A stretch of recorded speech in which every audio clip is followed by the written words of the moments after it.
নমস্কার বন্ধুরা, the green রুপটপে আপনাদের আরও একবার স্বাগত। অনেক দিন পর আজ আবার ফিরে এলাম বাগানবিলাস নিয়ে। দেখতে দেখতে আজ প্রায় সেপ্টেম্বরের শেষ দিকে চলে এসেছি আমরা। আর কিছুদিন পরেই ঝুপ করে শীতের প্রবেশ ঘটবে। আর এই গোটা শীত জুড়ে আমাদের মনের মতো ফুল পেতে হলে শুরুটা কিন্তু এই সেপ্টেম্বরেই করা উচিত। আসলে আমার ভিডিও করতে কিছুটা দেরি হলেও আমি কিন্তু এই মাসের শুরু থেকেই প্রস্তুতি শুরু করেছি। খুব সংক্ষেপে সঠিক পরিচর্যার কিছু পয়েন্ট আপনাদের সঙ্গে শেয়ার করছি।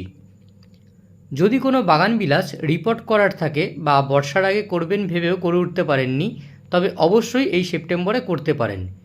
15 তারিখের মধ্যে করে নিতে পারলে খুব ভালো হতো, কিন্তু এখনও করে নিতে পারেন। বর্ষার জল পেয়ে আমাদের প্রত্যেকেরই গাছ অনেকটা এলোমেলোভাবে বেড়ে গেছে।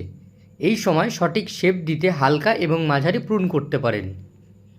প্রুনিং কমপ্লিট হলে এরপরে গাছের শেপ ধরে রাখতে চলবে শুধু পিঞ্চিং।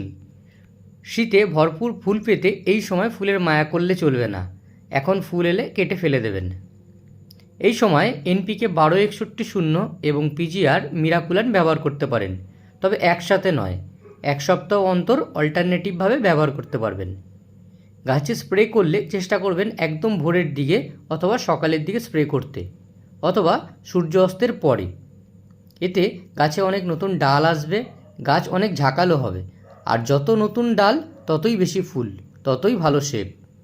গাছ সম্পূর্ণ রোদে রাখবেন, অতিরিক্ত জল দেবেন না, টব পরিষ্কার রাখবেন। ব্যাস, এই সামান্য কিছু টিপস মেনে চললেই শীতে আপনার বাগান হয়ে উঠবে ফুলে ফুলে রঙিন। ভিডিওটি ভালো লেগে থাকলে আরও বাগানিদের সঙ্গে শেয়ার করতে পারেন। ধন্যবাদ।